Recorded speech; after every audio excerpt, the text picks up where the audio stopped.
Privatization. Now the government is thinking of privatizing many of the public sector undertakings and banks and any activity, commercial activity of the bank. The government doesn't want to carry on any commercial activity, whether it is a manufacturing unit, service sector or banking sector. So now the government's opinion is not to carry on the business. So the government intends to take the steps of disinvestment from the existing units, banks, and handing over the management to the private sector undertakings. In India or in many parts of the world, management is in the hands of the people who are having more shareholding in the company or organization. So since the government was having majority shares or 3/4 shares in a public sector undertaking and banks, the government used to manage the affairs. Now the government is going to disinvest and hand over the management to the private organizations, so that the government doesn't want to carry on any business as a policy matter. So then what happens with the privatization? Until the organizations are under public government management, the organizations were only some organizations were successful and commercially viable. The reason was mainly due to delay in taking decisions, not by management by people who are not well versed with commercial activities and no intention to earn the profit from the commercial activities. And also there is some irresponsibility, carelessness from management as well as employees or employment of the organization. That led to huge losses to public sector undertakings owned by the government right from independence up to now. Since the government has taken a policy not to carry on commercial activities from last 30 years as a part of economic reforms, the government is slowly shifting its management or control from public sector undertakings, banks and other to possible to extend to other services, even in government services also. Maybe with regarding railways, maybe with regarding defense sector to produce some products, and maybe with transport services, maybe with connectivity, communication. The government wants to commercialize the activities so that the government can come out, disinvest its shares and get its money investment back, as well as control over the management with establishing or ensuring the efficient accountable management is taken over the management to make the commercial organizations profitable. So now there is a clear demarc between the undertakings owned by the government and managed by the government. Now the government wants to shift from investment as well as management from the public sector undertakings. This is the shifting from towards privatization. Hence, the management is responsible for the performance of the commercial entity. The management efficiency, accountability ensures profits to the organization, and that will make the company to pay dividends to distributors, to distribute dividends to shareholders and add value, commercial value to the shares held by the investors. In some public sector undertakings, the government is reducing the shareholding from 100% to 75%, 75% to 60%, 50% like that, not less than 51%. To some extent, in banks also the government intends to reduce the shareholding from 100% to 51%. So the government will be having majority shareholding, but the management may be appointed by the government, but the management will be accountable, responsible to the government as well as other shareholders who are holding 49% shares, along with as equally with other commercial entities. Since then, the commercial activities, the public sector undertakings has shown huge change in its activities, atmosphere, activity, as well as you can say approach to earn the profits.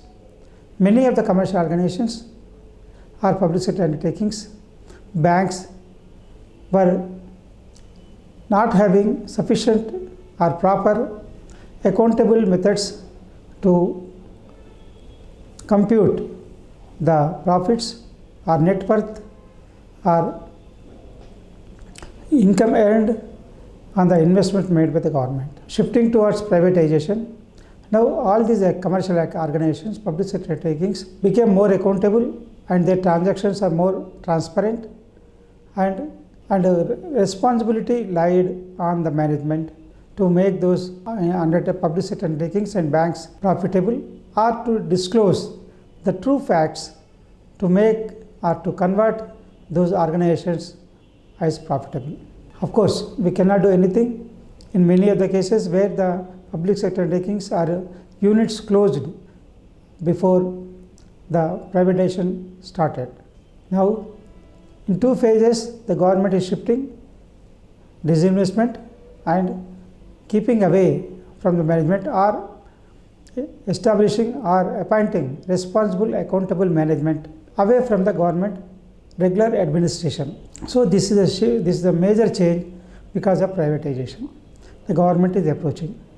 Next is, with the privatization, the government will not be responsible to absorb the losses made by the public sector undertaking or bank, because the management is responsible to the investors or shareholders or to the regulators, maybe SEBI or Reserve Bank of India if it is a bank, more than the government. So now all the commercial entities are carrying on their commercial activities in the same manner as if the public sector undertakings also needs to compete with the private undertakings.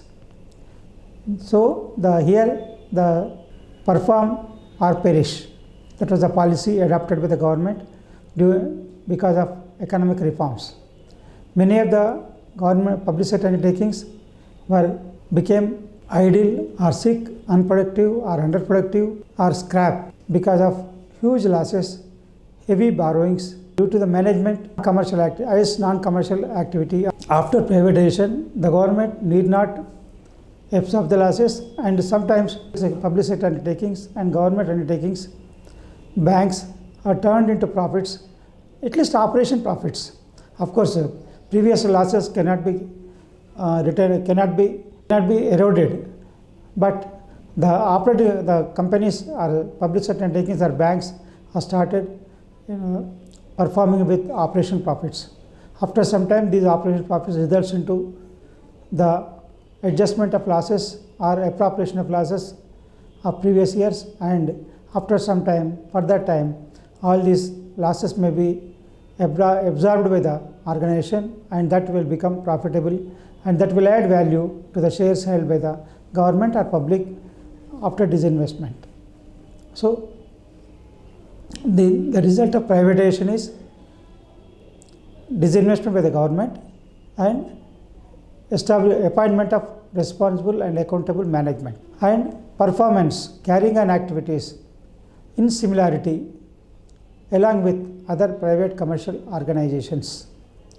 So there is no separate treatment, there is no additional benefits to the public sector undertakings or the banking sector owned by the or investor having investments with the government of India. So this is the change because of privatization. Because of this privatization step, the public sector undertakings or the banks or commercial organizations will be able to attract private investments and also investments from abroad and India to make it strong and to carry on the activities with more funds and convert as profitable units. And any loss after that period will be absorbed only by the present organization but not by the government. So this is a huge change, And what are the advantages of this privatization step? See, until now the taxpayers' money used to cover the losses of the public sector undertakings. Now the taxpayer money will not be used to cover the losses of the public sector undertakings or banks or any other organization which gone as privatized. So the private organization or the public sector undertaking, banks has to depend on own borrowings or own investments or own mobilization of funds. The government may help to some extent only for short period or as a policy to help to some extent, but not every time, not to the whole as expected by the organizations. And another advantage is the saved funds may be used by the government for welfare services, security, administration, and all these things the government can carry on its activities. And another advantage of this privatization is the public sector undertaking or the bank or any other organization invested by the government will not be closed because it is already performing and it can mobilize funds from our financial institution or other investors or any other can become an investor and become part of and also management, efficient and responsible accountable management. So the continuity of the activity is secured. Otherwise the same fate would have been happened which was closed because of underperformance, underproductivity, irresponsible management or non-commercializing the activities. So these are the advantages to some extent because of privatization. And next, what happens to lenders? What happens to people who has provided funds to these public sector undertakings or banks? And everybody will be protected, because the management is responsible and the financial institutions also will not lose any money because the loans are given based on security but not on the government guarantee. So the loans will be secured by the assets of the commercial organization, public sector undertaking. Then the banks the commercial institutions will be in a position to recover their loans or to wait for some time so that they can collect the money directly from the public sector undertaking. So if the performance management is efficient and performance is profitable, the banks or financial institutions or investors will not lose anything. In fact, they will gain more because of profitability of the public sector undertaking. This is an advantage to the lenders as well as to the investors. Because of privatization, because of responsibility and accountable management, the public sector undertakings profitability will increase. Productivity has to increase to survive. Otherwise, it will be closed because there will be no mercy from the government side to support in case of continuous losses. So, the public sector undertaking has to shift has to show its performance from loss making to profit making with the help of responsible and accountable management. This is one advantage. Productivity will increase, efficiency will increase, responsibility will increase, and profitability also will increase to encourage the Indian investment market as destination for investments globally. This is one advantage. And next is, since there is no difference between the public sector undertakings and private companies managed by other organizations, other groups, all are covered by the same guidelines of Ministry of Corporate Affairs and SEBI and Reserve Bank guidelines. So all these has to perform their activities according to the rules and regulations framed for all commercial organizations equally. So since there is no differentiation, there is no favoritism for the PSUs, the performance will show their efficiency, responsibility, accountability, profitability to the investors as well as to prompt repayment to lenders. This is the advantage.